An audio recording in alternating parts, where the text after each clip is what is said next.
اکبر. تو میرے دوستوں اور بزرگوں، یہ ہے محبت، یہ ہے حضور صلی اللہ علیہ وسلم کے دین سے، حضور اقدس صلی اللہ علیہ وسلم کی ذات سے محبت. جمع خرچی نہیں، زبانی دعویٰ نہیں، ہمارا عمل بتائے کہ ہم آقا صلی اللہ علیہ وسلم کے عاشق ہیں، آقا صلی اللہ علیہ وسلم سے محبت کرنے والے ہیں. ہمارے ایک بزرگ گزرے حضرت انور شاہ کشمیری رحمۃ اللہ علیہ، انہوں نے ایک سفر کیا اور سامنے ایک غیر مسلم انگریز بیٹھا ہے، فرنگ کا، چمڑی کا گورا ہے اور دل کا مکمل طور پہ کالا ہے. آپ کو پتہ ہے یہ یہود و نصارہ بڑے دشمن ہیں مسلمانوں کے، یہ مسلمان کو دیکھ کے جلتے ہیں. آپ کو دیکھتا گیا چہرہ کشمیری کو. وہاں اسٹیشن پہ جب اترے تو کہنے لگا کہ یار مجھے کلمہ پڑھاؤ، یہ چہرہ کسی جھوٹے کا نہیں ہو سکتا. تو جب 1400 سال گزرنے کے بعد غلام کے چہرے میں یہ کشش ہے تو بتاؤ آقا کے چہرے کا اور آقا کی عظمت کا عالم کیا ہوگا. سبحان اللہ. ہمیں کسی اور دروازے پہ جانے کی ضرورت ہے؟ ہمیں کسی اور سے محبت کرنے کی ضرورت ہے؟ ہمیں کسی اور کی ادائیں اپنانے کی ضرورت ہے؟ دنیا میں 4 چیزیں ایسی ہیں کہ جو بنیاد ہیں محبت کی. ایک چیز بھی کسی میں موجود ہو سارا جگ اس سے محبت کرنے لگتا ہے. اور وہ 4 چیزیں کیا ہیں؟ سب سے پہلے مالداری ہے. مالداروں سے سب پیار کرتے ہیں، غریبوں کو دھکا دے دیا جاتا ہے، سائڈ پہ کر دیا جاتا ہے. مالداری ایسی چیز ہے کہ جس کو دیکھ کے محبت کی جاتی ہے. دوسرے نمبر پہ اگر رب نے کسی کو حسن و جمال دیا ہو، کوئی خوبصورت ہو، تو حسین چہروں سے بھی لوگ پیار کرتے ہیں، محبت کرتے ہیں. تو خوبصورتی بھی معیار ہے محبت کا. تیسری چیز کمالات کی بنیاد پہ محبت کی جاتی ہے. ہمیں قاری صاحب سے محبت ہے، قاری صاحب سے پیار ہے، کوئی تعلق تو نہیں، مجھے کیا پتا، مجھے تو شاید ان کے والد صاحب کے نام تو نہیں پتا. رشتہ ہے تو قاری صاحب کو اللہ نے قرآن پڑھنے کا کمال دیا ہے. کمالات کی بنیاد پہ محبت کی جاتی ہے.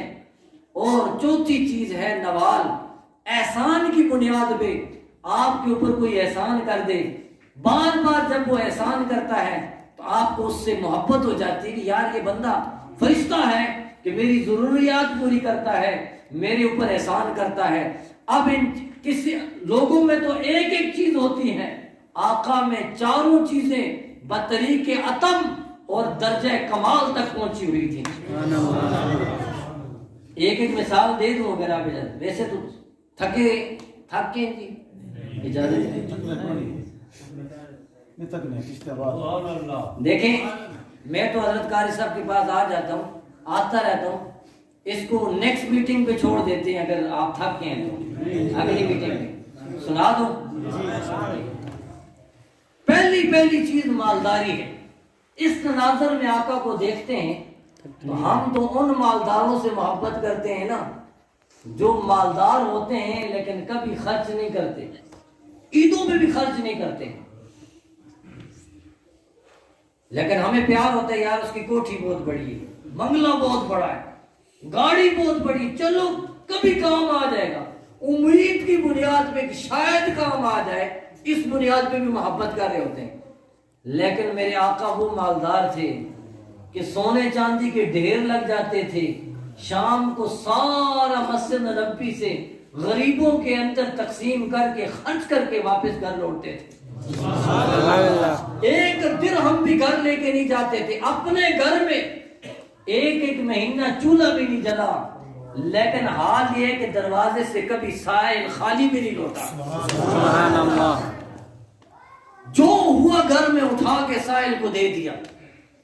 ہم تو ان مالداروں سے محبت کرتے ہیں، ان سے گر پوچھتے ہیں. کسی نے مالدار بننے کا راز پوچھو نا اور پوچھو، کہنے جی بڑی محنت نال کمائی، میں نے اس کے لیے یہ پاپڑ بیلے ہیں، یہ کیا ہے. اتنی محنت کے بعد وہ مالدار بنتا ہے اور پھر اس کو چھپا کے اور گن کے رکھتا ہے. اللہ کے نبی وہ مالدار تھے جن کے لیے تو احد پہاڑ سونا بننے کے لیے تیار تھا. سبحان اللہ. رب تعالیٰ نے کہا محبوبہ آپ اشارہ کریں، انگلی کا اشارہ، انگلی آپ کی نیچے بعد میں ہوگی، یہ احد پہاڑ سونا پہلے بن جائے گا. اللہ کے نبی نے فرمایا مجھے ضرورت نہیں، اور دعا مانگا کرتے تھے، اللہم احینی مسکینا وامتنی مسکینا واحشرنی یوم القیامت فی زمرۃ المساکین۔ خدا بندہ مجھے زندگی دینا تو مسکینوں کے ساتھ، میں زندگی کے لمحات میں چلوں تو مسکینوں کی طرح، مسکینوں جیسا لگوں، مسکینوں میں سے بیٹھوں، مسکینوں میں سے اٹھوں۔ اور خدا بندہ جب میری موت آئے، جب میں اس دنیا سے پردہ کرنے لگوں تو میں اس حال میں جاؤں کہ مسکینوں کی طرح جاؤں، اور حشر میں جب اٹھوں تو مسکینوں کے جتھے میں سے اٹھ کے آؤں، مسکینوں کی طرح اٹھ کے آؤں۔ اگر مالداری کی بنیاد پہ کسی سے محبت کرنی ہو تو آقا سب سے زیادہ حق ہیں کہ آپ سے محبت کی جائے۔ اور دوسرا محبت کا سبب ہے حسن و جمال۔ اللہ کے نبی صلی اللہ علیہ وسلم کیسے حسین و جمیل تھے، جس نے دیکھا اپنے اپنے تاثرات بیان کیے۔ آپ کا خادم، اکثر حدیثوں کا راوی حضرت ابو ہریرہ رضی اللہ تعالی عنہ، ہر دوسری روایت آتی ہے عن ابی ہریرہ رضی اللہ تعالی عنہ، حضرت ابو ہریرہ پوچھا کہ آقا کو کیسا پایا؟ حضرت ابو ہریرہ فرمانے لگے، میں جب اپنے آقا کو دیکھتا ہوں یوں لگتا ہے کأن الشمس تجری فی وجہی، ایسے لگتا ہے جیسے چاند سورج آپ کے چہرے میں چل رہا ہو۔ سبحان اللہ۔ ایسے لگ رہا ہے کہ آپ کے چہرے میں سورج چل رہا ہے۔ اور حضرت عائشہ صدیقہ رضی اللہ تعالی عنہا نے تو کیا منظر ہی پیش کر دیا، فرمانے لگی دنیا والوں لنا شمس وللآفاق شمس شمسی خیر من شمس السماء شمس الناس تطلع بعد الفجر وشمسی تطلع بعد العشاء۔ ایک لوگوں کا سورج ہے، ایک آفتاب فلکیہ ہے، ایک آسمانوں کا سورج ہے، ایک میرے آنگن میں طلوع ہونے والا سورج ہے۔ لوگوں کا سورج صبح کو طلوع ہوتا ہے، شام کو غروب ہوتا ہے، لیکن میرے آنگن میں طلوع ہونے والا سورج یہ دن کو تو طلوع ہی ہوتا ہے، راتوں میں بھی طلوع ہی رہتا ہے۔ سبحان اللہ۔ یہ آپ کے چہرے کی چمک تھی، یہ روشنی تھی۔ اور یہی وجہ ہے آسمانی کتابوں کے عالم حضرت عبداللہ بن سلام رضی اللہ تعالی عنہ، ان کو کسی نے کہا جی نبوت کا دعویٰ کی، کہا میں دیکھتا ہوں آسمانی کتابوں کے تناظر میں دیکھتا ہوں۔ اب آقا پہ پہلی نظر پڑی، آپ بھی کوئی چیز دیکھتے ہیں نا تو پہلا جو جملہ زبان سے نکلتا ہے نا وہ سچ ہوتا ہے۔ بعد میں تو ہم پھر اس میں آ جاتے ہیں کہ بعض اوقات رکھ رکھائی یا اور مروت میں آ جاتے ہیں، لیکن بے ساختہ جو جملہ زبان سے نکلے اور وہ بھی غیر مذہب کی زبان سے، جو اب تک آپ پہ ایمان نہیں لایا، آپ کو مانتا نہیں، آپ کے دشمنوں کی صف میں شامل ہے، لیکن جیسے ہی چہرے پہ نظر پڑی تو عبداللہ بن سلام فرمانے لگے واللہ ان ھذا الوجہ لیس بوجہ الکذاب، اللہ کی قسم یہ چہرہ کسی جھوٹے کا لگتا ہی نہیں۔ سبحان اللہ۔ یہ کسی جھوٹے کا چہرہ ہو ہی نہیں سکتا، دیکھو تو صحیح چہرہ تو دیکھو۔ یہی وجہ ہے کہ جب آقا پیدا ہوئے تھے تو ہر کوئی کہہ رہا تھا ایسا بچہ میں نے نہیں دیکھا، ہر کوئی کہہ رہا تھا۔ حضرت جبریل بھی آئے کہ بھئی میں بھی دیکھتا ہوں، جبریل کے تاثرات بتاتا ہوں، آپ کو پتہ چل جائے کہ آقا کتنے حسین و جمیل تھے۔ صرف جبریل کے الفاظ پہ اندازہ کیجیے۔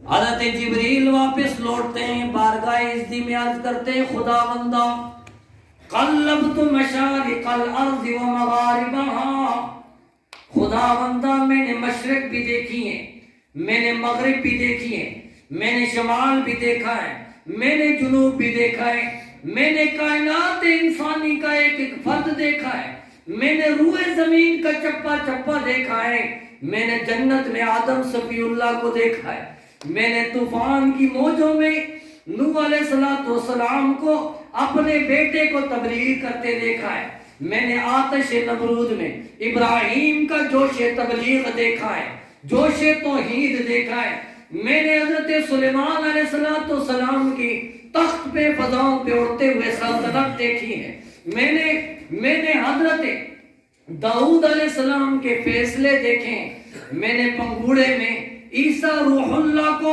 اپنی ماں کی صفائیاں بیان کرتے ہوئے دیکھا ہے، میں نے یوسف کے حسن کو کبھی یعقوب کی گود میں، کبھی کنویں میں، کبھی مصر کے بازاروں میں، کبھی عزیز مصر کی عورتوں، مصر کی دوشیزاؤں کو دیکھا جو یوسف علیہ السلام کی محبت میں انگلیاں کاٹ رہی تھی، میں نے تمام انبیاء علیہ الصلوۃ والتسلیم کے حسن کے جلوے دیکھے ہیں، لیکن میں نے سب کو دیکھنے کے بعد اس نتیجے پہ پہنچا ہوں کہ لم ارى اجمل احسن من محمد صلی اللہ علیہ وسلم، میں نے محمد رسول اللہ جیسا حسین کوئی نہیں دیکھا۔ سبحان اللہ۔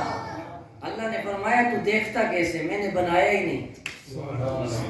رخ مصطفیٰ ہے وہ آئینہ، رخ مصطفیٰ ہے وہ آئینہ کہ ایسا دوسرا آئینہ نہ کسی کے بزم خیال میں، نہ دکان آئینہ ساز میں۔ سبحان اللہ۔ کہ سر سے لے کر پیروں تک تنویر ہی تنویر ہے، سر سے لے کر پیروں تک تنویر ہی تنویر ہے، منہ سے بولتا ہے قرآن وہ تقریر ہے۔ سوچتی ہے دنیا دل میں رخ مصطفیٰ کو دیکھ کر، کیسا ہوگا وہ مصور جس کی یہ تصویر ہے۔ سبحان اللہ۔ ارباب نظر کو کوئی ایسا نہ ملے گا، ارباب نظر کو کوئی ایسا نہ ملے گا، بندے تو ملیں گے پر آقا نہ ملے گا، تاریخ اگر ڈھونڈے گی ثانی محمد، ارے ثانی تو بڑی چیز ہے، سایہ بھی نہ ملے گا۔ سبحان اللہ۔ اللہ اکبر۔ اگر حسن کی وجہ سے کسی سے محبت کی جائے تو آقا سب سے زیادہ حق ہیں آپ سے پیار کیا جائے اور محبت کی جائے۔